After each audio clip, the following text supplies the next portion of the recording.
Hello friends, welcome back to my N creative channel. Friends, अगर आपको मेरी story अच्छी लगती है तो प्लीज़ लाइक से सब्सक्राइब करना ना भूलें। विक्रम और राजू पर्वत की चोटी पर खड़े थे और उनके सामने जादुई शक्ति से भरा हुआ बक्सा था। बक्से को खोलने से पहले वे थोड़ा झिझक रहे थे। क्या यह शक्ति उनकी दुनिया को बदल देगी या फिर एक नए संकट का कारण बनेगी? लेकिन उन्हें पता था कि अब पीछे मुड़ने का कोई रास्ता नहीं है। उन्होंने बक्से को खोलने का फैसला किया।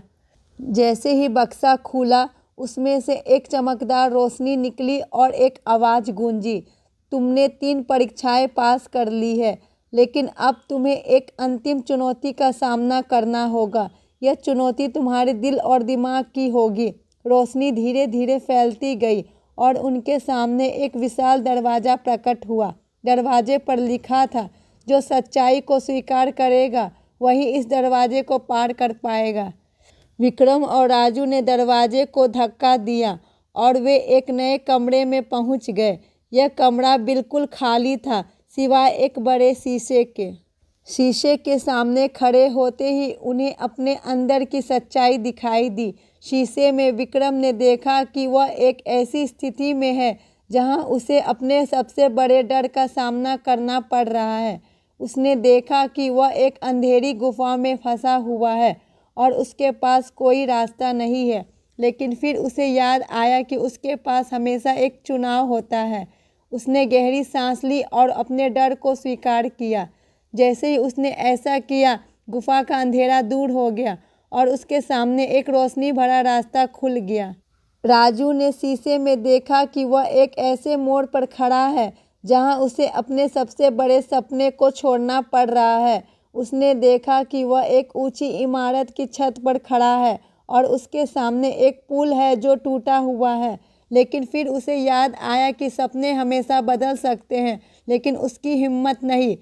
उसने अपने सपने को छोड़ने का फैसला किया और जैसे ही उसने ऐसा किया, पुल अपने आप जुड़ गया और उसके सामने एक नया रास्ता बन गया।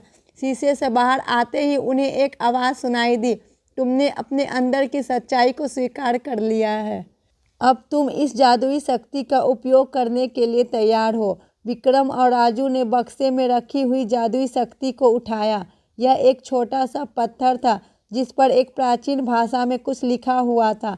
उल्लू ने उन्हें बताया, यह पत्थर तुम्हारी दुनिया को बदल सकता है, लेकिन इसका उपयोग करने के लिए तुम्हें एक और यात्रा पर जाना होगा।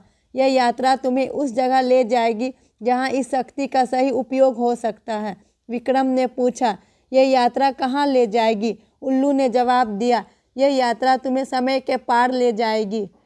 तुम्हें अतीत और भविष्य के बीच की दूरी को पाटना होगा, लेकिन याद रखो, समय एक नदी की तरह है जो कभी रुकती नहीं। तुम्हें सही समय पर सही फैसला लेना होगा। विक्रम और राजू ने जादुई पत्थर को हाथ में ले लिया है, लेकिन अब उन्हें समय के पार की यात्रा पर जाना है। क्या वे इस यात्रा में सफल होंगे? क्या वे समय के रहस्य को समझ पाएंगे? और क्या वे जादुई शक्ति उनकी दुनिया को बदल पाएगी? जानने के लिए आपको अगला पार्ट सुनना होगा। Thank you friends.